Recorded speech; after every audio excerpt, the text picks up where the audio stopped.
सामईन इकराम, आप सुन रही हैं एक दिलचस्प आप बीती जिसका नाम है बुत शिकन मुजाहिद। ये इस सिलसिले की किस्त नंबर 24 है। मुझे उम्मीद है आपको मेरी ये काविश पसंद आ रही होगी। आपने अगर अभी तक मेरा चैनल कहानी घर सब्सक्राइब नहीं किया तो अभी मेरे चैनल को सब्सक्राइब करके बेल नोटिफिकेशन ऑन कर लीजिए ताकि आने वाली हर नई कहानी की इत्तला बर वक्त आप तक पहुंच सके। राजा ने मर्तबान में हाथ डालकर मुझे बाहर निकाल कर मेज पर रख दिया। मैंने इस दौरान कुछ सोचकर एक फैसला कर लिया था। इन लोगों से बात ना करने और खामोश रहने का अब मुझे कोई फायदा नहीं था। चुनाचे जब राजा ने अपनी रानी पर मेरा अवतारी नाग होना साबित करने के लिए मुझसे मेरा नाम पूछा तो मैंने इंसानी आवाज में जवाब दिया, ए राजा, मेरा नाम विश्वामित्र है। तू बड़ा खुशकिस्मत है कि मुझे हासिल करने में सफल रहा। महारानी का चेहरा खुशी से खिल उठा था। राजा भी खुशी से निहाल हो रहा था। उसने रानी से कहा, देखा रानी, मैं ना कहता था कि भगवान ने हम पर बड़ी कृपा की है। दोनों ने मेरे आगे हाथ जोड़कर अपने अपने सर झुका दिए। मैंने भी अदाकारी शुरू कर दी। राजा ने मुझसे कहा, महाराज का हमारे महल में आना हमारे लिए बड़ा नेक शगुन है। महाराज, मुझे विश्वास है कि आपकी कृपा से मेरी रानी की गोद जरूर हरी हो जाएगी। मैंने कहा, तुम्हारी रानी के यहाँ 9 माह बाद एक सुंदर बेटा पैदा होगा। दोनों खुशी से उछल पड़े थे और हाथ जोड़कर मेरे आगे सजदे करने लगे। मैंने कहा, मेरी एक शर्त है। वो क्या महाराज? राजा ने सहमी हुई आवाज में पूछा। मैंने कहा, रानी को मेरा हर हुक्म मानना पड़ेगा। अगर इसने मेरा कोई हुक्म ना माना तो फिर ये बांझ की बांझ रहेगी। रानी मेरे आगे सर झुकाकर बोली, महाराज, आप जो हुक्म करेंगे मैं वो ही करूंगी। मैं तो आपकी दासी हूँ। बस मुझे एक बेटा दे दीजिए। हमारा हुक्म मानोगी तो बेटा जरूर मिलेगा। मुझे ये इल्म नहीं था कि रानी मेरे साथ क्या करने वाली थी या मुझे रानी के साथ क्या करना था। राजा ने कहा, महाराज, मैं चलता हूँ। उसने सर झुकाकर मुझे माथा टेका और उल्टे कदमों कमरे से निकल गया। उसके जाने के बाद महारानी ने दरवाजे को बंद करके चिटखनी लगा दी और आहिस्ता आहिस्ता चलकर मेरे करीब आकर हाथ बांधकर खड़ी हो गई। कहने लगी, महाराज, मुझे हुक्म दीजिए। मैं उसे क्या हुक्म देता? मैं तो ये मालूम करना चाहता था कि शाही महल के ज्योतिषियों ने उसे क्या हिदायत दे रखी हैं। लेकिन मेरी तवज्जो का मरकज मेरी गर्दन में बंधा हुआ काला धागा था।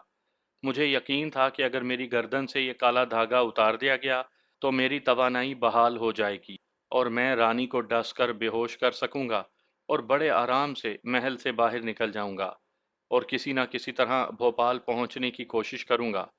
मैंने कहा, रानी, मेरी गर्दन में जो धागा है वो उतार फेंको। ये सुनना था कि रानी का चेहरा मारे खौफ के जर्द हो गया। वो मेरे आगे सजदे में गिर पड़ी और इल्तजाएं करने लगी, महाराज, मुझे ऐसा हुक्म ना दें, मुझे ऐसा हुक्म ना दें। मैंने ताज्जुब से पूछा, क्यों, इसमें डरने की कौन सी बात है? तब रानी ने सहमी हुई आवाज में मुझे बताया कि शिव जी मंदिर के बड़े ज्योतिषी पुजारी ने राजा को रानी की कुंडली देखकर बताया था कि रानी के यहाँ सिर्फ एक सूरत में बेटा पैदा हो सकता है, कि कहीं से शिवजी महाराज का अवतारी नाग लाया जाए। ये नाग देवता का अवतार होगा मगर सांप के रूप में होगा और देवताओं की जबान में बात करता होगा। महारानी उस नाग के साथ 3 रातें बसर करेगी। उसके 9 महीने बाद रानी को भगवान की चांद सा बेटा देगा। लेकिन इसकी एक शर्त होगी, जो सपेरा अवतारी नाग को पकड़ कर लाएगा वो उसकी गर्दन में नारूमती का काला धागा जरूर बांधेगा। ये काला धागा किसी हालत में भी नाग के गले से नहीं उतारा जाएगा। अवतारी नाग रानी को मजबूर भी करे तो वो उसे नहीं उतारेगी। अगर उसने काला धागा नाग की गर्दन से उतार दिया तो फिर रानी के यहाँ कभी औलाद पैदा नहीं होगी और वो बांझ रहेगी और अगले जन्म में लूमड़ी की शक्ल में पैदा होगी। जब मैंने ये सुना तो मैं सोच में डूब गया। मेरे इख्तियार में नहीं था कि मैं फौरन अपनी गर्दन से सपेरे का बांधा हुआ काला धागा उतार दूं। अब मुझे यकीन हो गया था कि इस काले धागे ने ही मुझे मंत्रों के तिलिस्म में बांध रखा है।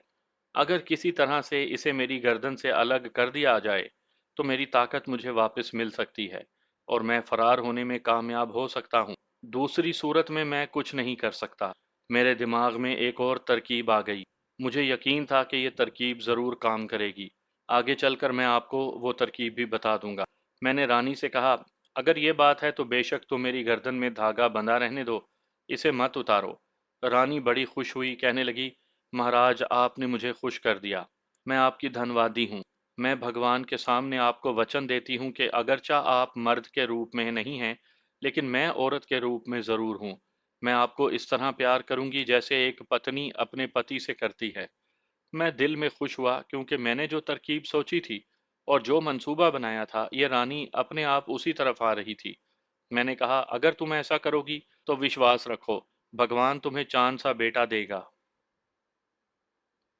रानी ने बेइख्तियार होकर मुझे अपनी हथेलियों में उठा लिया और मुझे अपने सीने से लगा लिया। उसके लिबास और जिस्म से यूरोप और अमेरिका के परफ्यूम की खुशबुएं आ रही थीं। रानी ने मुझे उठाया और अपने नरम रेशमी बिस्तर पर लिटाकर बिठा दिया और बोली, महाराज, आप मेरे लिए काम देवता समान हैं। काम देवता इश्क और प्रेम का देवता है, औरत और मर्द के मिलाप का देवता। मैं 3 रातों के लिए आपकी दासी हूँ, आपकी पत्नी हूँ। मैं वही पूजा पाठ करूंगी जो आकाश की देवदासियां अपने देवताओं को रुझाने के लिए करती हैं। वो मुझे बिस्तर पर बिठाने के बाद अंगड़ाई लेकर आराम आराम से कदम उठाती और कुछ गुनगुनाती सिंगार मेज की तरफ गई और अपने बाल खोलकर उनमें बुरश फेरने लगी।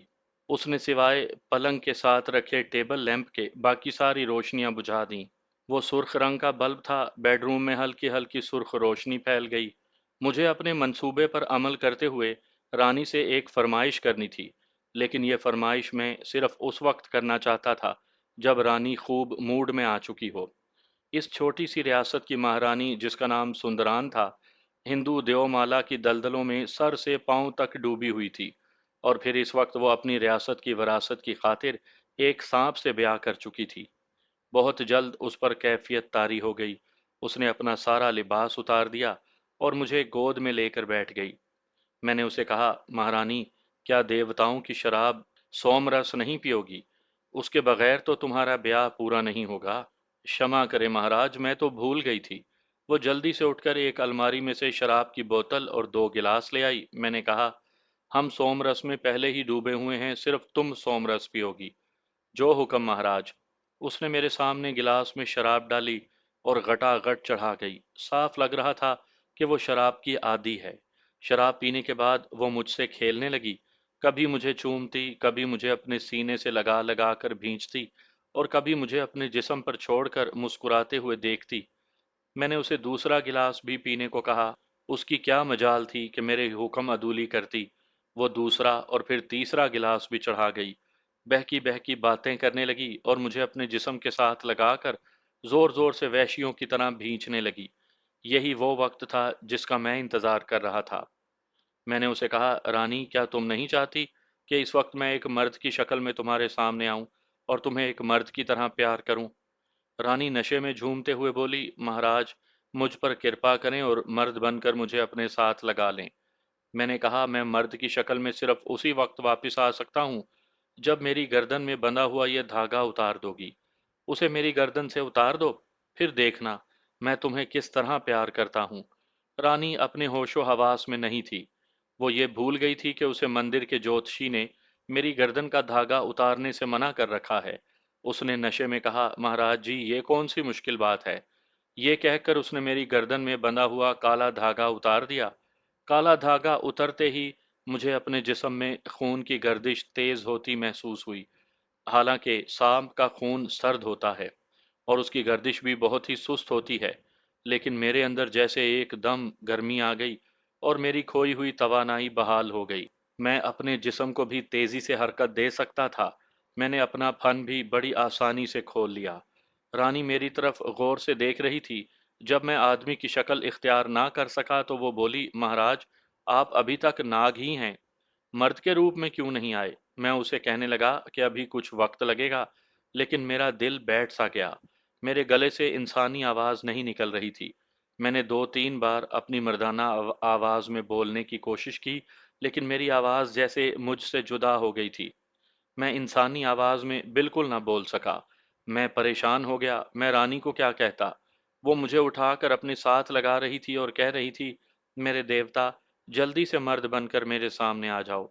बस सिर्फ एक बार थोड़ी देर के लिए मर्द बन जाओ। मैं सख्त परेशान था कि मुझे ये गम लग गया कि धागा उतरने के बाद शायद अब मैं ना तो कभी इंसानी शक्ल में वापस आ सकूंगा اور نہ सांप کے रूप में कभी इंसानी आवाज में बोल सकूंगा।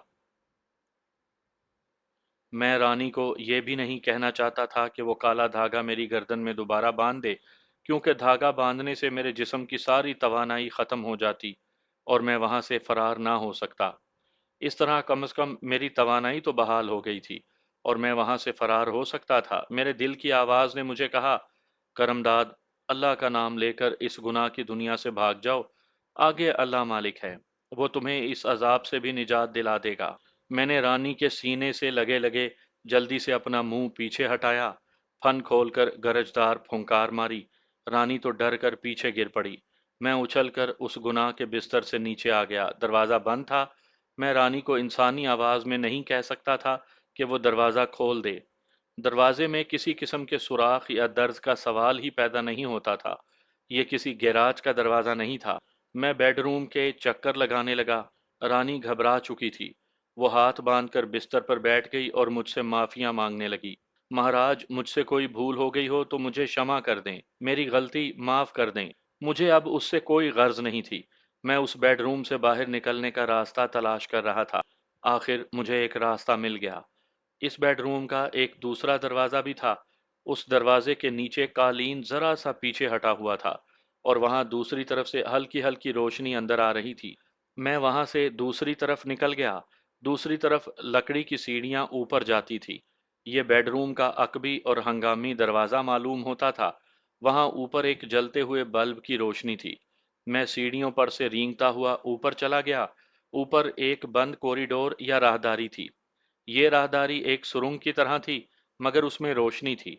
मैं उसमें से तेजी से रेंगता हुआ आगे निकल गया। आगे एक छोटा सलाखदार दरवाजा था।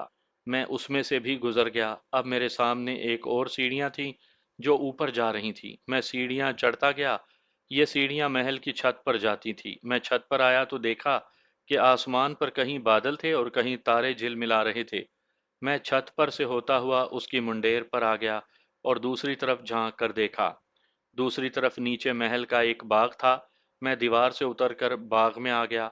मुझे अगर इस बात की खुशी थी कि मैं बूढ़े सपेरे की कैद से आज़ाद हो गया हूँ, तो इस बात का गम भी लग चुका था कि मैं इंसानी आवाज़ में बोल नहीं सकता था। कुछ मालूम नहीं था कि मेरी इंसानी आवाज़ आर्जी तौर पर बंद हुई थी या हमेशा के लिए मैं इंसानी आवाज़ से महरूम हो गया था। इन्हीं परेशान ख्यालात में उलझा हुआ मैं महल के बाग से निकलकर उसकी ऊंची दीवार के पास आ गया। एक सांप के लिए ऊंची दीवार की कोई हैसियत नहीं होती। चुनाचे मैं दीवार पर से होता हुआ दूसरी तरफ आ गया, जहां एक नदी बह रही थी। मैं महल से बाहर आ चुका था। मालूम नहीं ये कौन सी जगह थी, कौन सी रियासत थी और कौन से बड़े शहर से कितनी दूर थी। शाही महल पर भी खामोशी छाई हुई थी और महल के चारों अतराफ खेतों और दूर दूर तक फैले दरख्तों के झुंडों पर भी सन्नाटा तारी था। मैंने एक जगह रुक कर चारों तरफ से मुंह करके फिजा को सूंघा। मुझे किसी तरफ से भी जमीला या अपने दोस्त कमांडो मंजर खालिद की बू नहीं आई। इसका मतलब था कि मैं उन लोगों से बहुत दूर आ गया हुआ था। मैंने आसमान की तरफ देखा। बादल काफी छट गए थे, तारे नजर आ रहे थे। मैंने तारों के हिसाब से मगरिब की तरफ चलना शुरू किया, क्योंकि मेरे इस वक्त के कयास के मुताबिक भोपाल मगरिब की सिमत वाक़या था और मुझे भोपाल ही जाना था। अगरचा मुझे रात के अंधेरे में नजर आ रहा था, लेकिन दिन की रोशनी में मैं सिमत का ज्यादा ख्याल रख सकता था। मैंने यही सोचा कि रातों रात इस दोजखी महल और अय्यार सपेरों की बस्ती से जितनी दूर निकल सकता हूँ निकल जाऊं। जब सूरज निकलेगा तो उसकी रोशनी मेरी बेहतर तरीके से रहनुमाई कर सकेगी। मैं रेंगता चला जा रहा था, खेतों में से गुजर गया, फिर दरख्तों के झुंड भी अबूर कर लिए। खुदा का शुक्र है कि मेरी तवानाई बहाल हो चुकी थी। गो मैं इंसानी आवाज में बात नहीं कर सकता था। मैंने चलते चलते दो एक बार अपने आप से बात करने की कोशिश भी की, लेकिन मेरे हलक से इंसानी आवाज ना निकल सकी। दूर से मुझे किसी गांव की रोशनियां नजर आईं। मैं गांव में जाने के बजाय उसके पहलू से होकर आगे निकल गया। अब मैं एक कच्ची सड़क पर था जिसके दरमियान बैलगाड़ियों के चलने के गड्ढे पड़े हुए थे। दोनों तरफ झाड़ियां थीं। दूर तक रात का अंधेरा और खामोशी थी। कच्ची सड़क खेतों में दूर तक चली गई थी। मुझे फिजा में पानी की नमी का एहसास हुआ। मैंने दो तीन बार जबान बाहर निकाली तो मुझे एहसास हुआ कि यह दरिया की नमी है और करीब कोई दरिया है। میں فکر مند ہوا کہ اگر سامنے دریا آ گیا تو اسے تیر کر ہی پار کرنا ہوگا، اور دریا کی لہریں مجھے کافی دور آگے لے جائیں گی، اور خدا جانے میں اپنی منزل سے کتنی دور جا پڑوں۔ دریا کنارے اگے ہوئے سرکنڈوں کی مرطوب خوشبو قریب ہوتی جا رہی تھی۔ آخر میں دریا پر پہنچ گیا۔ دریا کا پاٹ بہت چوڑا تھا، میں اسے تیر کر پار کرنے کا خطرہ مول نہیں لینا چاہتا تھا۔ میں نے بائیں جانب نگاہ ڈالی تو مجھے کچھ فاصلے پر دریا کے ایک کنارے سے دوسرے کنارے تک جاتی ہوئی روشنیاں ٹمٹماتی دکھائی دیں۔ میں سمجھ گیا کہ یہ دریا کا پل ہے۔ میں نے اپنا رخ پل کی طرف کر لیا۔ میں دریا کے پل پر سے آسانی کے ساتھ گزر سکتا تھا۔ مجھے پل تک پہنچتے پہنچتے کافی وقت لگ گیا۔ یہ پل لوہے کے گارڈوں کو کینچی کی طرح جوڑ کر بنایا گیا تھا اور بہت بڑا پل تھا۔ میں پل پر چل پڑا۔ ابھی آدھا پل عبور کیا تھا کہ پل پر بنے ٹرین کی لائن کے اوپر پیچھے سے انجن کی سیٹی کی آواز سنائی دی۔ ریل گاڑی آ رہی تھی۔ تھوڑی دیر کے بعد ریلوے لائن پر انجن کی روشنی پڑنے لگی، پھر انجن کی آواز آنا شروع ہو گئی۔ گاڑی بڑی آہستہ چل رہی تھی۔ میں ایک طرف ہٹ کر دور سے آتی ریل گاڑی کو دیکھنے لگا۔ خدا جانے کیا بات تھی کہ دریا کے پل پر گاڑی بڑی دھیمی رفتار سے چل رہی تھی۔ عام طور پر دریا کے پلوں پر گاڑیاں اتنی آہستہ نہیں چلا کرتی۔ انجن اپنی تیز روشنی کو اپنے ساتھ ہی سمیٹتا آہستہ آہستہ چلتا میرے قریب سے گزر گیا۔ ڈبوں میں روشنیاں ہو رہی تھیں، شاید مسافر سو رہے تھے۔ کسی کسی کھڑکی میں سے کوئی مسافر باہر جھانک رہا تھا۔ گاڑی کی رفتار اور آہستہ ہو گئی۔ آخر پہیوں کے چرچرانے کی آواز کے ساتھ ٹرین رک گئی۔ ٹرین کا آخری ڈبہ میرے قریب سے گزر گیا تھا۔ مجھے خیال آیا کہ میں بھی تو مغرب کی طرف جا رہا ہوں اور ٹرین کا رخ بھی مغرب کی طرف ہے۔ کیوں نہ ٹرین پر چڑھ جاؤں؟ آگے کوئی نہ کوئی بڑا شہر ضرور آئے گا۔ وہاں کم از کم یہ تو معلوم ہو جائے گا کہ میں بھوپال شہر سے کتنی دور ہوں۔ وہاں سے میں کسی دوسری ٹرین پر چڑھ کر بھوپال کی طرف نکلنے کی کوشش کر سکتا تھا۔ یہ اچھا خیال تھا۔ میں تیز تیز رینگتا ہوا ریل کی پٹڑی پر آ گیا۔ گاڑی کے آخری ڈبے کی سرخ روشنی مجھ سے زیادہ دور نہیں تھی۔ میں اس کے پاس پہنچ گیا۔ ٹرین کسی بھی وقت چل سکتی تھی۔ چلتی ٹرین پر میں نہیں چڑھ سکتا تھا۔ میں آخری ڈبے کے پہیے پر سے رینگتا ہوا ڈبے کی عقبی دیوار سے ہو کر چھت پر آ گیا۔ اتنے میں ایک دھچکے کے ساتھ ٹرین چل پڑی۔ ایسے لگ رہا تھا جیسے ٹرین صرف میرے لیے وہاں رکی تھی۔ ٹرین کی چھت پر میں بڑے اطمینان سے بیٹھا تھا۔ دونوں جانب دور تک دریا کا پاٹ پھیلا ہوا تھا۔ ٹرین اسی دھیمی رفتار سے چل رہی تھی۔ اس طرح وہ پل سے گزر گئی۔ پل پر سے گزرنے کے بعد ٹرین نے آہستہ آہستہ رفتار پکڑنا شروع کر دی اور پھر ہوا سے باتیں کرنے لگی۔ یہ پہاڑی علاقہ نہیں تھا، دونوں طرف کھیت اور میدان تھے۔ کہیں کہیں دور ناریل اور تاڑ کے درخت تھے جنہیں میری سانپ کی آنکھیں واضح طور پر پہچان سکتی تھیں۔ اسی طرح کئی اسٹیشن آئے اور گئے۔ کافی دیر کے بعد کوئی شہر آیا۔ یہ زیادہ بڑا شہر نہیں لگتا تھا۔ میں اسٹیشن پر اس شہر کا نام پڑھنا چاہتا تھا۔ ٹرین اسٹیشن پر جا کر رک گئی۔ میں چھت پر بیٹھا تھا۔ میں نے سر ذرا نیچے کر کے پلیٹ فارم پر اسٹیشن کا نام پڑھنے کی کوشش کی، مگر وہاں کسی جگہ اسٹیشن کا نام نہیں لکھا تھا۔ کچھ مسافر اترے، کچھ سوار ہوئے۔ ٹرین چند منٹوں کے بعد وہاں سے چل پڑی۔ میں کسی بڑے شہر کے انتظار میں تھا۔ ٹرین نے ایک بار پھر سپیڈ پکڑ لی۔ اس دفعہ گاڑی کافی دیر تک بغیر کسی جگہ رکے چلتی رہی۔ راستے میں ایک دریا بھی آیا، کھیت بھی آئے، جنگل بھی آیا۔ زمین کسی جگہ اونچی نیچی بھی ہوئی۔ پھر میدان شروع ہو گئے۔ آخر دور سے روشنیاں نظر آنے لگیں۔ یہ کوئی بڑا شہر تھا۔ کافی دیر تک ٹرین ان روشنیوں کے درمیان سے گزرتی رہی۔ پھر ایک دریا کا پل آیا۔ ٹرین پل عبور کر گئی۔ یہ واقعی کوئی بہت بڑا شہر تھا۔ مجھے ڈبے کے اندر سے مسافروں کے نعروں کی آواز آئی، جے گنگا میاں، جے گنگا میاں۔ میں فوراً سمجھ گیا کہ یہ ہندوؤں کا مقدس دریا گنگا تھا۔ ٹرین ایک بار رونق اور روشن روشن پلیٹ فارم میں داخل ہو رہی تھی۔ جس طرف پلیٹ فارم تھا میں اس طرف جھانک رہا تھا۔ میں نے آخرکار اسٹیشن کا نام پڑھ لیا۔ یہ بنارس کا شہر تھا۔ مجھے اطمینان ہوا کہ میں بنارس پہنچ گیا ہوں۔ یہاں سے مجھے بھوپال جانے والی گاڑی مل سکتی تھی۔ ٹرین کے رکتے ہی میں لوگوں کی نظریں بچا کر ڈبے میں سے دوسری جانب اتر گیا۔ دوسری طرف بھی ایک پلیٹ فارم تھا۔ درمیان میں ریل کی پٹڑی تھی۔ اچانک اس پلیٹ فارم پر بھی ایک گاڑی آ گئی۔ میں جلدی سے پٹڑی کو چھوڑ کر پلیٹ فارم کی دیوار کے ساتھ لگ گیا۔ جب ٹرین گزر گئی تو میں نے دیوار پر چڑھ کر سر باہر نکال کر پلیٹ فارم پر نگاہ ڈالی۔ پلیٹ فارم پر مسافروں کا رش وغیرہ نہیں تھا۔ پھر بھی ادھر ادھر کچھ لوگ اپنے سامان کے پاس بیٹھے تھے۔ پلیٹ فارم پر روشنی تھی، میں ریلوے اسٹیشن کے احاطے کے اندر ہی رہنا چاہتا تھا اور کسی طریقے سے یہ معلوم کرنا چاہتا تھا کہ یہاں سے بھوپال والی گاڑی کب اور کس پلیٹ فارم پر سے جائے گی۔ اتنا مجھے اندازہ تھا کہ بنارس سے بھوپال کافی دور ہے۔ بنارس کا اسٹیشن بھوپال جانے والی مین لائن پر نہیں تھا۔ میری پرابلم یہ تھی کہ میں کسی سے پوچھ بھی نہیں سکتا تھا۔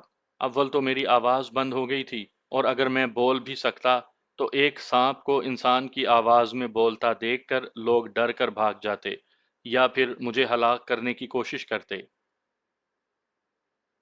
میں پلیٹ فارم کی دیوار کے ساتھ اندر کی جانب رینگتا ہوا آگے نکل گیا۔ جہاں پلیٹ فارم ختم ہوتا تھا وہاں اوپر پلیٹ فارم پر آ گیا۔ میں تیزی سے پلیٹ فارم پار کر کے دوسری طرف ریلوے لائن سے گزرتا ہوا سامنے والی ایک منزلہ عمارت کے احاطے میں پہنچ گیا۔ یہاں کوئی آدمی نہیں تھا۔ صحن میں ایک طرف سامان تولنے والا کنڈا لگا ہوا تھا۔ شاید یہ ریلوے کا کوئی آفس تھا جو رات ہونے کی وجہ سے بند تھا۔ میں وہاں چھپ کر بیٹھ گیا اور سوچنے لگا، مجھے کیسے معلوم کرنا چاہیے کہ بھوپال والی گاڑی کس پلیٹ فارم سے کس وقت روانہ ہوگی؟ دفتر بند تھا، اس کے برآمدے میں ایک بلب جل رہا تھا۔ خدا جانے کہاں سے ایک چوکیدار آ گیا۔ اس نے کہیں مجھے دیکھ لیا، فوراً سانپ سانپ کا شور مچا کر مجھ پر لٹھ لے کر حملہ کر دیا۔ اس کی آواز سن کر دو تین اور آدمی کسی طرف سے نکل آئے۔ میں تیزی سے ایک طرف دوڑ پڑا۔ دوڑنا کیا تھا، بس رینگ ہی سکتا تھا۔ وہ لوگ میرے پیچھے پڑ گئے۔ میں کسی نہ کسی طرح وہاں سے نکل کر ایک تنگ راستے میں سے ہوتا ہوا باہر نکل گیا۔ جس طرف منہ اٹھا میں اسی طرف بھاگ رہا تھا۔ مصیبت یہ تھی کہ میں جہاں سے گزر رہا تھا وہاں روشنی تھی۔ میں اپنے پیچھے آنے والوں کو صاف نظر آ رہا تھا۔ وہ لوگ میرے سر پر پہنچ گئے کیونکہ میری رفتار آدمی کے دوڑنے کی رفتار کا مقابلہ نہیں کر سکتی تھی۔ ایک لٹھ بالکل میرے قریب پڑا۔ میں نے فوراً پھن اٹھا کر اتنی زور سے پھونکار ماری کہ چوکیدار اور اس کے ساتھی ڈر کر پیچھے کو بھاگے۔ مجھے موقع مل گیا۔ سامنے ایک تنگ سا راستہ تھا، میں اس میں سے ہو کر دوسری طرف نکل گیا۔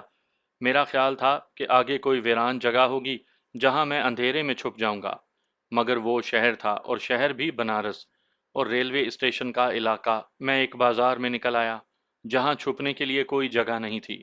اب میرے پیچھے لگنے والے آدمیوں کی تعداد بڑھ گئی تھی۔ مجھے ایک ٹرک نظر آیا جو ایک جگہ کھڑا تھا، اس کا انجن چل رہا تھا۔ میں ٹرک پر چڑھ کر اس کے پچھلے حصے میں ترپال کے ڈھیر میں چھپ گیا۔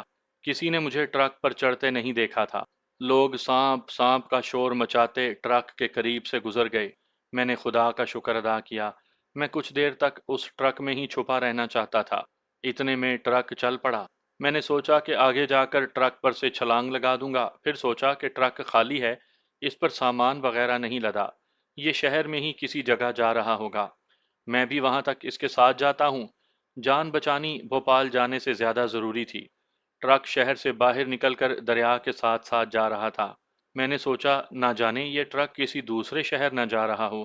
مجھے نیچے چھلانگ لگانی چاہیے، لیکن ٹرک کی رفتار تیز تھی۔ میں ٹرک میں ہی بیٹھا رہا۔ ٹرک شہر سے کچھ زیادہ باہر آ کر دریا کے کنارے کی طرف گھوم گیا۔ اب وہ دریا کی ریت پر چل رہا تھا۔ ایک جگہ آ کر وہ رک گیا۔ میں جلدی سے ٹرک سے نیچے اتر گیا۔ ٹرک شاید وہاں ریت لینے آیا تھا، کیونکہ وہاں پہلے سے کچھ آدمی کھڑے تھے۔ میں ریت پر پیچھے بنارس شہر کی طرف روانہ ہوا۔ دریائے گنگا، جو ہندوؤں کا مقدس دریا ہے، بنارس شہر کے درمیان میں سے گزرتا ہے۔ گرمیوں کا موسم شروع ہو چکا تھا، دن کا اجالا ہولے ہولے پھیلنے لگا تھا۔ گھاٹوں پر سادھو لوگ اپنی اپنی دکانیں سجا رہے تھے اور اشنان کرنے کے بعد اشلوک پڑھتے ہوئے چبوترے پر گنگا کا پانی چھڑک رہے تھے۔ میں ان سے دور ہو کر آگے نکلتا چلا گیا۔ ایک جگہ درختوں کے درمیان کٹیا تھی، سورج طلوع ہو گیا تھا اور اس کی روشنی دریا کو روشن کر رہی تھی۔ ہر طرف دن کا اجالا تھا۔ میں کٹیا کے قریب سے گزرا تو کٹیا کے اندر سے میں نے ایک صحت مند جسم والی دراز قد عورت کو ہاتھ میں پیتل کی تھالی لیے باہر نکلتے دیکھا۔ اس نے اپنے جسم کے گرد سفید ساڑی لپیٹ رکھی تھی، مگر اس کا جسم جگہ جگہ سے نمایاں تھا۔ پیتل کی تھالی میں گیندے کے کیسری پھول رکھے تھے۔ مجھے اس عورت سے کوئی دلچسپی نہیں تھی۔ میں تو کسی طرح بنارس کے ریلوے اسٹیشن پر پہنچنا چاہتا تھا تاکہ وہاں سے بھوپال جانے کا کوئی بندوبست کر سکوں۔ وہاں اور کوئی انسان نہیں تھا۔ میرا خیال تھا کہ میں اس عورت کے قریب آنے سے پہلے اس کی کٹیا کے آگے سے نکل جاؤں گا، لیکن اندازہ غلط پڑ گیا۔ جس وقت میں کٹیا کے سامنے سے گزرنے لگا تو اس عورت کی مجھ پر نگاہ پڑ گئی۔ मैंने उसे अपनी तरफ देखते देखा। मुझे यकीन था कि औरत मुझे देखकर चीख मार कर भाग जाएगी, लेकिन उसने एक अजीब हरकत की। जैसे ही उसकी निगाह मुझ पर पड़ी, उसने पीतल की थाली रेत पर रख दी और हाथ जोड़कर कहा, देवता नागमणि की जय हो। मेरा अगला जन्म सफल हो गया कि देवता नागमणि के दर्शन हो गए। है महाराज, मुझ अभागन को दर्शन दिए हैं तो मेरे साथ गंगा मैया का स्नान करके मुझे आवागोन से मुक्ति दिला दीजिए। मैं नाग देवता की पुजारन हूँ और आपकी दासी हूँ। मैं आगे निकलने लगा था कि ख्याल आ गया कि इस औरत से काम लिया जा सकता है। ये मेरी अकीदतमंद है। इसकी मदद से मैं भोपाल जाने वाली गाड़ी में सवार हो सकता हूँ। हिंदू औरतों की ज़ईफुल एतकादी और तोहम परस्ती से मैं अच्छी तरह वाकिफ था। मैं वहीं रुक गया और उस औरत पर मजीद असर डालने के लिए मैंने गर्दन उठाई, फन फैलाया और हल्की सी फुंकार मारकर अपने फन को दाएं बाएं झुलाने लगा। मेरी इस हरकत से वो औरत खुशी से निहाल हो गई। कहने लगी, मैं कितनी सौभाग्यवती हूँ कि नागमणि देवता ने मेरी इल्तजा कबूल कर ली। है महाराज, है नागों के देवता नागमणि, मैं जन्म जन्म से आपकी खोज में थी। मैंने अपना फन फैला लिया और आहिस्ता आहिस्ता रेंगते हुए उस औरत के करीब आ गया। उस औरत ने जरा से भी डर खौफ के बगैर मुझे उठाकर अपनी साड़ी के अंदर छुपा लिया और कहा, मेरे महाराज नागमणि जी, मैं नहीं चाहती कि किसी दूसरे को पता चले कि मुझे नागमणि जी ने दर्शन दिए हैं। उसने पीतल की थाली उठाई और दरिया की तरफ चल पड़ी। मैं सोच रहा था, काश मैं इंसान की जबान में इससे बात कर सकता। इस वक्त मुझे शदीद महरूमी का एहसास हुआ। दरिया पर सीढ़ियां थीं जो नीचे पानी तक जाती थीं। दरिया की लहरें आहिस्ता आहिस्ता सीढ़ियों से टकरा कर आ रही थीं। वहां और कोई नहीं था। उस औरत ने मुझे साड़ी के अंदर से निकालकर अपने पास सीढ़ी के पत्थर पर बिठा दिया और हाथ जोड़कर बोली, महाराज नागमणि, आपको तो सब मालूम है कि मैं बदरीपुर की बेवा सोशीला देवी हूँ और अपनी सास के जुल्म से तंग आकर गंगा मैया के पास आकर अपनी कुटिया में बैठ गई हूँ और दिन रात महानाग देवता की पूजा करती हूँ। मेरे धन भाग कि आपने मुझे दर्शन देकर मेरा जीवन सफल कर दिया। अब मेरी एक ख्वाहिश है कि आप कुछ रोज मेरे साथ मेरी कुटिया में बसर करें। मैं आपकी हर तरह से सेवा करूंगी। मेरे लिए ये संसार स्वर्ग बन जाएगा। वो मेरी तरफ देख रही थी। मैंने अपने सर को असबात के अंदाज में हिलाया, जैसे मैं उसे कह रहा हूं कि मैं जरूर तुम्हारे पास रहूंगा। सोशीला देवी खुशी से निहाल हो गई। उसने मुझे उठाकर अपने गले से लगा लिया और झूम झूम कर कोई अश्लोक पढ़ने लगी। फिर उसने मुझे दरिया की आखिरी सीढ़ी पर बिठा दिया और कहा, महाराज, मैं स्नान करने लगी हूँ। मेरे शरीर यानी जिस्म पर से अपनी नजरें ना हटाएं। मेरे शरीर पर जहां जहां आपकी नजर पड़ेगी वहां वहां मेरे पाप झड़ जाएंगे। वो दरिया की आखिरी सीढ़ी पर इस तरह बैठ गई कि दरिया की लहरें उसकी पिंडलियों को छू रही थीं। उसने अश्लोक पढ़ते हुए मुझ पर दरिया का पानी चुल्लू में भरकर डाला और फिर अपनी सफेद साड़ी उतार कर एक तरफ रख दी। उस औरत की उम्र 30 साल के करीब होगी। जिस्म गोरा और सेहतमंद था। ये वाहयात ख्याल एक लम्हे के लिए मेरे जहन में आया और मैंने उसे अपने जहन से निकाल दिया।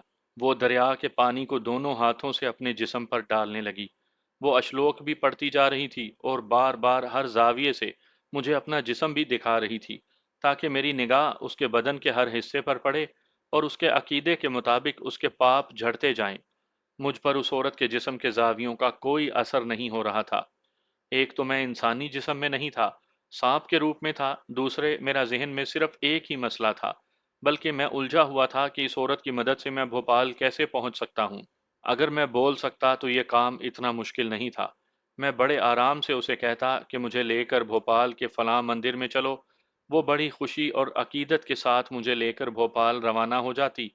लेकिन मैं उसे इंसान की जबान से कुछ नहीं बता सकता था, लिख कर भी नहीं बता सकता था। मैं इसी सोच में गुम था और वो मेरे सामने तलू होते सूरज की सुनहरी रोशनी में दरिया की सीढ़ियों पर बैठी नहा रही थी। नहाने के बाद वो मुझे अपने साथ कुटिया में ले आई। मेरा ख्याल था कि कुटिया में उसने किसी बर्तन में दूध रखा होगा, लेकिन वहां आकर मुझे वो अपना दूध पिलाने की कोशिश करने लगी। मैं हर बार मुंह दूसरी तरफ कर लेता। मैं इस किस्म की हरकतों से सख्त बेजार हो चुका था। मेरी सोच इंसानी थी।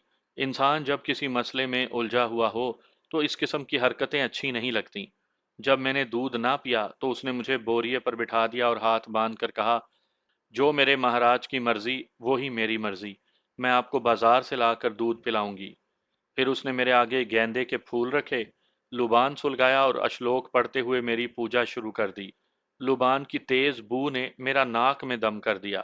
میں اٹھ کر باہر کی طرف جانے لگا تو اس نے بڑی محبت سے مجھے پکڑ کر اٹھایا اور اپنے ساتھ لگا کر بولی، مہاراج، باہر کیوں جاتے ہیں؟ اگر لبان کا دھواں پسند نہیں تو میں اسے بجھا دیتی ہوں۔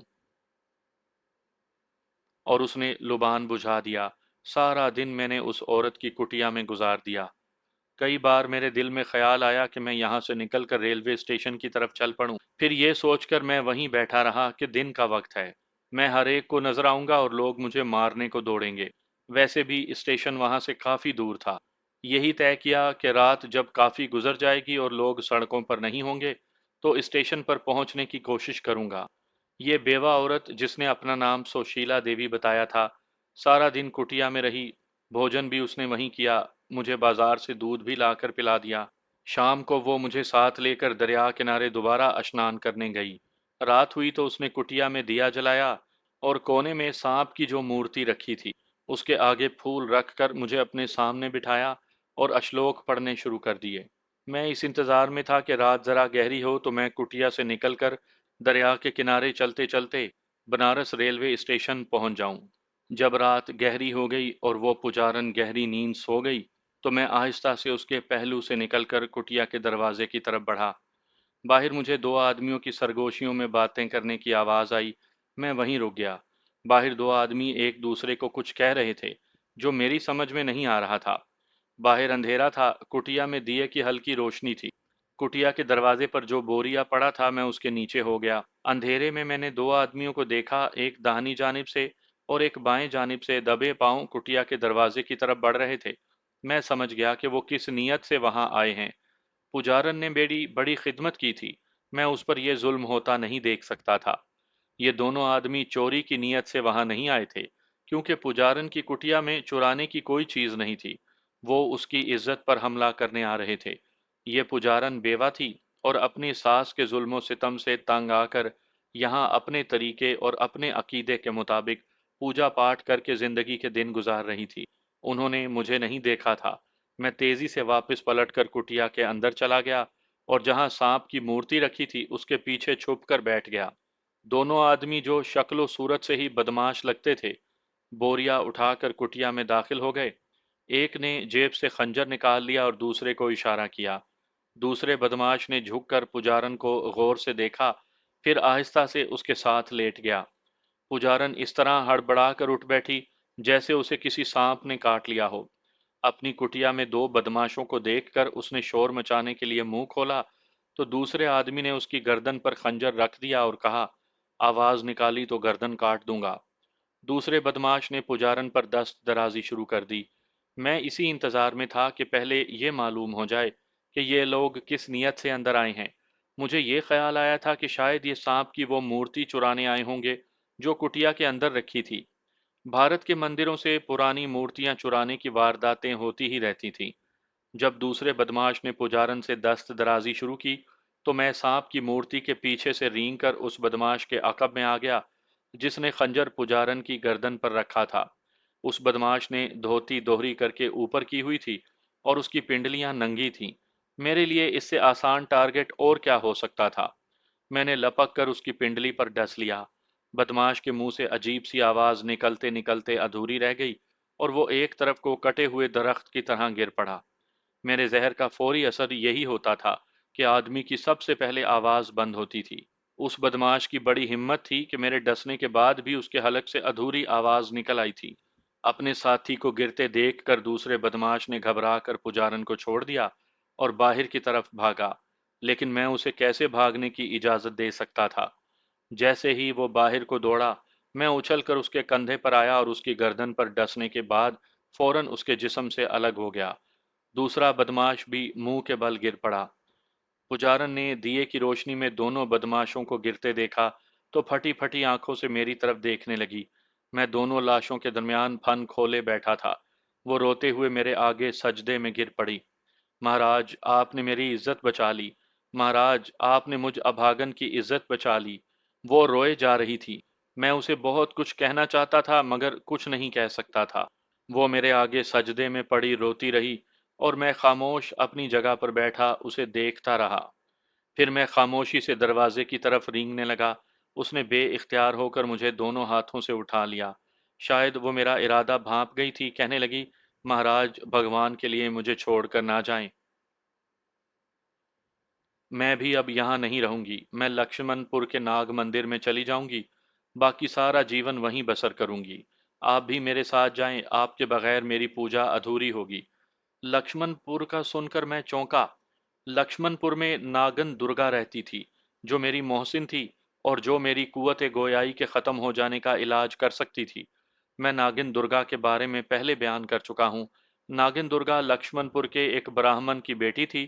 اس کا باپ مر چکا تھا۔ گاؤں میں ایک مندر تھا جس کے پجاری نے اس پر ڈورے ڈالنے شروع کر دیے۔ ایک روز وہ مندر پوجا کرنے آئی تو پجاری نے اس کے ساتھ دست درازی کی۔ درگا نے اسے تھپڑ دے مارا۔ پجاری نے کہا، میں تم سے بے عزتی کا بدلہ لوں گا۔ اس طرح اس نے درگا کو ایک سپیرے کے ساتھ مل کر ناگن بنا دیا تھا۔ اب اس کی دنیا تاریک ہو گئی تھی۔ عورت کے روپ میں واپس آنے کے لیے وہ تپسیا کر رہی تھی۔ جب وہ مجھے وسطی ہندوستان کے ایک جنگل میں ملی تو اس کو ناگن بنے 5 برس گزر چکے تھے۔ اس نے مجھے کہا تھا، مجھے یقین ہے کہ 5 برس کے بعد جب میں لکشمن پور کے قریب للت پور کے وشوامتر جی کے مندر میں بیٹھ کر 1 ماہ تپسیا کروں گی تو دوبارہ اپنی عورت کی شکل میں واپس آ جاؤں گی۔ تم کبھی لکشمن پور آؤ تو للت پور وشوامتر جی کے مندر میں مجھے ضرور ملنا، میں وہیں تمہیں ملوں گی۔ مجھے یقین تھا کہ لکشمن پور کی ناگن درگا ہی میری اس بیماری کا علاج کر سکے گی، اور وہ اب تک واپس عورت کے روپ میں آ چکی ہوگی۔ اس نے مجھے سانپ کے روپ میں دیکھا ہوا تھا اور وہ مجھے ضرور پہچان لے گی۔ پہچان نہ سکی تو میری بو اسے ضرور بتا دے گی کہ میں وہی کرمداد ہوں جو کبھی اسے جنگل کے ایک مندر میں ملا تھا۔ میں پجارن سے پوچھنا چاہتا تھا کہ یہ لکشمن پور وہی ہے جس کے بارے میں ناگن درگا نے مجھے بتایا تھا یا کوئی اور ہے، مگر میں اس سے نہیں پوچھ سکتا تھا۔ میں نے اب پجارن کے ساتھ ہی جانے کا فیصلہ کر لیا تھا۔ اس طرح میں کم از کم بنارس سے تو نکل جاؤں گا۔ پجارن اس لیے وہاں سے نکلنا چاہتی تھی کہ اس کی کٹیا میں 2 آدمیوں کی لاشیں پڑی تھیں۔ صبح ہوتے ہی سب کو معلوم ہو جائے گا اور پولیس اسے پکڑ لے گی۔ پجارن نے مجھے اپنی ساڑی کے اندر چھپایا، ایک گٹھڑی میں اپنے پرانے کپڑے ڈالے، گٹھڑی بغل میں دبائی اور کٹیا سے نکل کر دریا کے بہاؤ کی سمت رات کے اندھیرے میں تیز تیز چل پڑی۔ وہ کچھ دور تک دریا کے ساتھ ساتھ چلتی گئی، پھر ایک جگہ دریا سے الگ ہو کر درختوں کے درمیان سے گزرتی ایک سڑک پر آ گئی۔ آگے کوئی بستی تھی، بستی کی روشنیاں دور سے نظر آ رہی تھیں۔ پجارن وہاں سے بھی ایک طرف ہو گئی اور بستی سے دور ہٹ کر آگے نکل گئی۔ بستی سے کچھ فاصلے پر ایک چھوٹا سا ریلوے اسٹیشن تھا۔ یہ بنارس سے دلی کی جانب جاتے ہوئے پہلا اسٹیشن تھا۔ میں سمجھ گیا کہ پجارن بنارس کے ریلوے اسٹیشن سے گاڑی میں سوار نہیں ہونا چاہتی۔ اس نے اسٹیشن پر آ کر کسی جگہ کا ٹکٹ لیا اور پلیٹ فارم پر آ کر بیٹھ گئی۔ اس نے جس جگہ کا ٹکٹ خریدا تھا اس کا نام میں اچھی طرح سے سن نہ سکا۔ آدھے گھنٹے بعد بنارس کی طرف سے ایک ٹرین آئی۔ پجارن گٹھڑی بغل میں دبائے ٹرین میں سوار ہو گئی۔ ٹرین چل پڑی۔ وہ عورتوں کے ڈبے میں بیٹھی تھی جو عورتوں سے بھرا تھا۔ اکثر عورتیں بے سدھ ہو کر سو رہی تھیں۔ پجارن نے سر نیچے کر کے مجھے آہستہ سے کہا، مہاراج ہم بہت جلد لکشمن پور پہنچ جائیں گے۔ ٹرین باقی ساری رات چلتی رہی اور اسٹیشنوں پر کھڑی بھی ہوتی رہی۔ ابھی دن کا اجالا پھیلنے لگا تھا کہ ایک اسٹیشن پر پجارن گاڑی سے اتر گئی۔ چھوٹا سا اسٹیشن تھا۔ پجارن نے کہا، مہاراج ہم لکشمن پور پہنچ گئے۔ ناگ مندر یہاں سے دور نہیں، مجھے پیدل جانا ہوگا، اس وقت کوئی سواری نہیں ملے گی۔ میں اسے کوئی جواب نہیں دے سکا اور وہ اسٹیشن سے باہر نکل کر صبح کاذب کے دھندلکے میں کھیتوں میں چل پڑی۔ دن نکل آیا تھا جب وہ ایک پرانے مندر کے پاس آ کر رک گئی۔ میں اس کے گریبان کے اندر تھا۔ اس نے کہا، مہاراج یہ ناگ جی کا پرانا مندر ہے، میں ان کی بھگتنی ہوں۔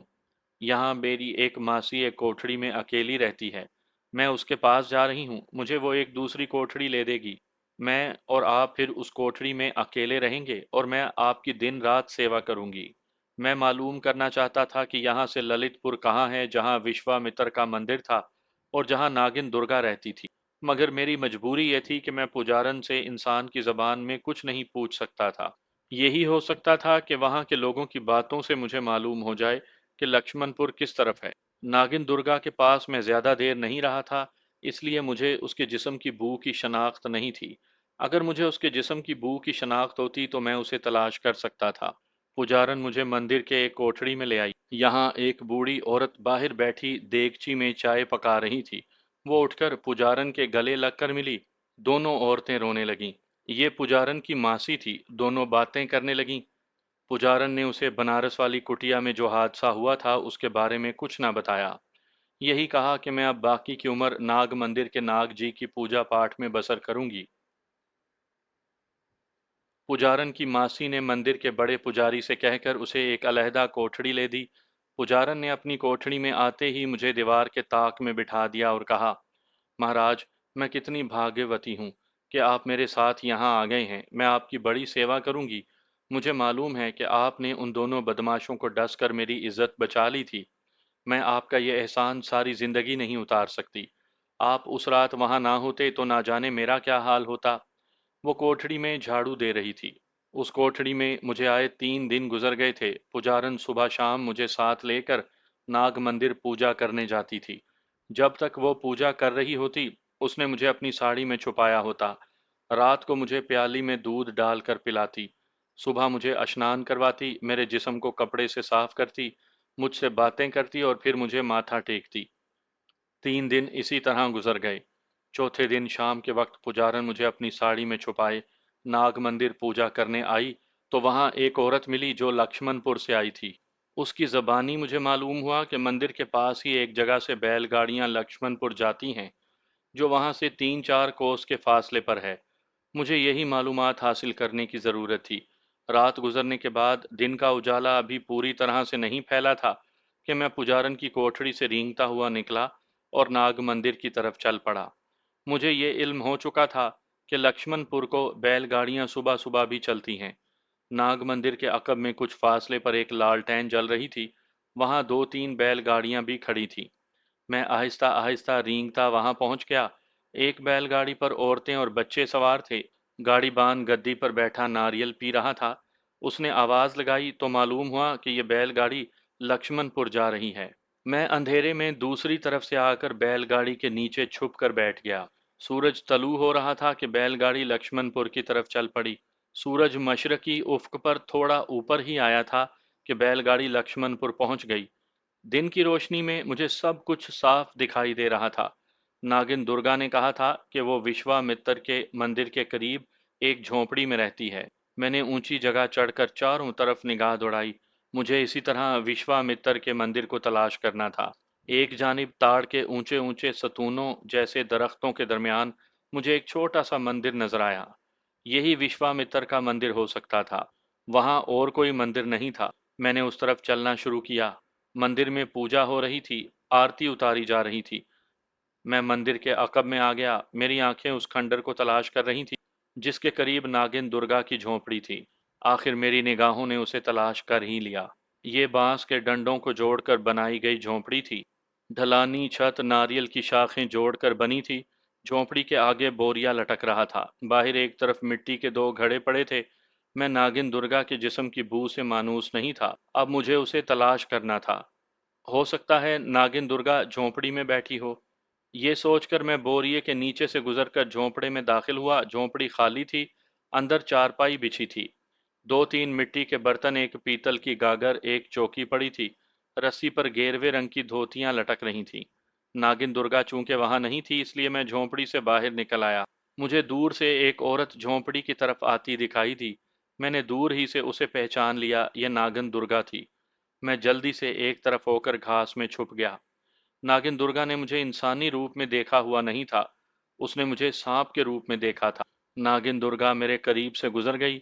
शायद वो नदी में स्नान करके आई थी। उसके बाल खुले थे। सफेद साड़ी उसने इस तरह से बांध रखी थी कि उसका एक बाजू शाने तक उरियां था। आप यहाँ जरूर सोच रहे होंगे कि मैंने नागिन दुर्गा को कैसे पहचान लिया, क्योंकि मैंने तो उसे नागिन यानी सांप की शक्ल में देखा था। इसका जवाब यह है कि वो सांप जिसके पास 100 बरस जिंदा रहने के बाद ये ताकत आ जाती है कि वो सांप से इंसान का रूप बदल लेता है, तो उसमें ये शक्ति भी आती है कि वो किसी ऐसे दूसरे सांप को जो इंसान से सांप बन गया हो, उसकी असल शक्ल से भी पहचान लेता है। मैं खुद बोलकर उसे नहीं बता सकता था। मैंने देखा कि नागिन दुर्गा मुझसे चंद कदम के फासले पर जाकर चलते चलते अचानक रुक गई। उसने पलट कर पीछे देखा, फिर वापस मुड़ी। قدم قدم چلتی جہاں میں گھاس میں چھپا تھا، وہاں سے ایک دو گز دور کھڑی ہو کر فضا کو سونگنے لگی۔ میرے دل میں امید کی کرن روشن ہوئی۔ شاید ناگن درگا نے اپنی شکتی سے میرے جسم کی بو پا لی تھی۔ وہ بو سونگتے سونگتے میرے قریب آئی اور جھک کر مجھے گھاس میں چھپے ہوئے دیکھا۔ کرمداد، یہ تم ہو؟ میں نے گھاس میں سے گردن اوپر اٹھائی اور آہستہ آہستہ آگے پیچھے سر ہلانے لگا، جیسے اسے کہہ رہا تھا کہ ہاں میں ہی کرمداد ہوں۔ ناگن درگا غور سے مجھے دیکھ رہی تھی، کہنے لگی، کرمداد تم بول نہیں سکتے؟ میں نے نفی میں سر ہلایا تو ناگن درگا نے مجھے جھک کر اٹھا لیا اور مجھے اپنے منہ کے قریب لے جا کر ایک بار پھر سونگا۔ ہاں تم کرم داد ہی ہو، مجھے تمہاری خوشبو آ رہی ہے جو میں نے ناگن کے روپ میں سونگی تھی۔ میں نے ایک بار پھر اس بات میں سر ہلایا تو ناگن درگا مسکرائی۔ اس نے میرا منہ چوم لیا اور بولی، تمہیں اشارے کرنے کی ضرورت نہیں، میں سمجھ گئی ہوں کہ تم کرم داد ہو۔ تم اس لیے نہیں بول سکتے کہ تم پر کسی نے ناگمنی کا منتر پھونکا ہے۔ فکر نہ کرو، میں تم پر کیا ہوا جادو اتار دوں گی۔ آخر میں بھی 5 سال تک ناگن بنی رہی ہوں۔ مجھے خوشی ہے کہ تم میرے پاس آ گئے ہو۔ یہ بتاؤ کہ تمہیں سفر میں کوئی تکلیف تو نہیں ہوئی؟ ضرور ہوئی ہوگی، مگر تم نے تو کمال کر دیا کہ سانپ ہو کر اتنی دور آ گئے۔ آؤ میرے ساتھ جھونپڑی میں، میں تمہیں دودھ پلاتی ہوں۔ وہ مجھے جھونپڑی میں لے آئی۔ پیتل کی گڑوی میں سے اس نے دودھ نکال کر مٹی کی پیالی میں ڈالا اور میرے آگے رکھ دیا۔ میں بڑے سکون کے ساتھ دودھ پینے لگا۔ آپ کو یاد ہوگا کہ جب ناگن درگا کی مجھ سے ملاقات ہوئی تھی، جب وہ سانپ کے روپ میں تھی، تو میں نے اسے اپنے بارے میں سب کچھ بتا دیا تھا۔ میں نے دودھ پی لیا تو اس دوران ناگن درگا بالوں میں کنگھی کرتی رہی۔ اس نے پوچھا، تمہاری پتنی کہاں ہے؟ پھر خود ہی بولی، مگر تم شہر کا نام تو نہیں بتا سکو گے۔ یہ بتاؤ کہ دورہ پڑنے پر سانپ کے روپ میں آنے کے بعد تم پر کس نے منتر پھونک کر تمہاری انسانی آواز ختم کر دی تھی؟ میں خاموش رہا اور اس کی طرف دیکھتا رہا۔ وہ مسکرا کر بولی، میں پھر بھول گئی تھی کہ تم تو بول نہیں سکتے۔ خیر کوئی بات نہیں، میں تمہارا جادو اتارنے کی کوشش کروں گی۔ ایک جگہ مجھے معلوم ہے جہاں تم پر کیا گیا جادو اتر سکتا ہے۔ بس مجھے تھوڑا سا چلہ کرنا پڑے گا۔ تمہاری خاطر میں سب کچھ کرنے کو تیار ہوں۔